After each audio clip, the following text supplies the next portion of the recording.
Səssiz çəkirəm fikri hər gün sənin, gözlərimin yaşayır qəbri hər gün sənin. Necə keçəcəm mən bu sınaqdan, bu çətin aşamadan? Anlamaq olmaz məni çəkdiklərimi yaşamadan. Bir saadət arzuladıq sığmadı ancaq evə, bəxtimi taleyimi günahlandırıram hər dəfə.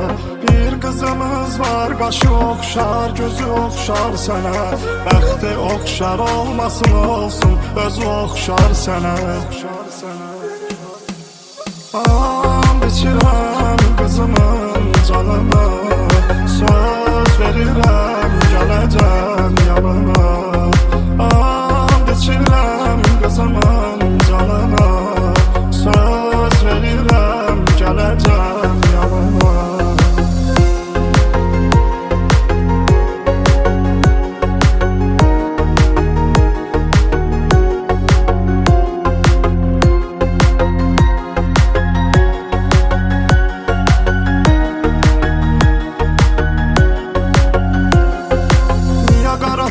Dağlara qismətdir könül verdiyim, tikan batırır ürəyimə hər görüşdə gül verdim. Məndə bu dərdin, kədərin sağlam ürək qoymadı, qaldı bu xoşbəxt yaşamanlarda gözüm doymadı. Gözüm gəzdiyimiz yerdə hey səni axtararmış, İnsan öz qədəri ilə acizlə razılaşarmış. Sən gedəni bir gün üzüm gülmədi sənsiz mənim, daha dilimin zikridir ölmək gecə gündüz mənim. And içirəm qızımın canına, söz verirəm gələcəm yanına. And içirəm qızımın canına, söz verirəm gələcəm yanına.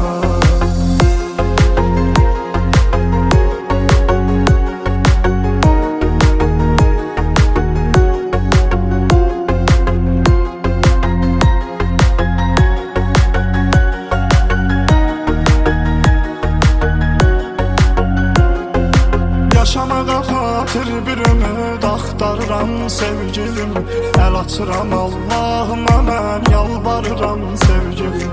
Cansız olan rəsminə titrək toxunur əllərim, gülür üzümüz sənlə saadətli keçir dillərim. Həsrətim susur onun ardınca zülüm başlayır, arzuların bitdiyi yerlərdə ölüm başlayır. Həsrətim susur onun ardınca zülüm başlayır, arzuların bitdiyi yerlərdə ölüm başlayır. And içirəm qızımın canına, söz verirəm gələcəm yanına. And içirəm qızımın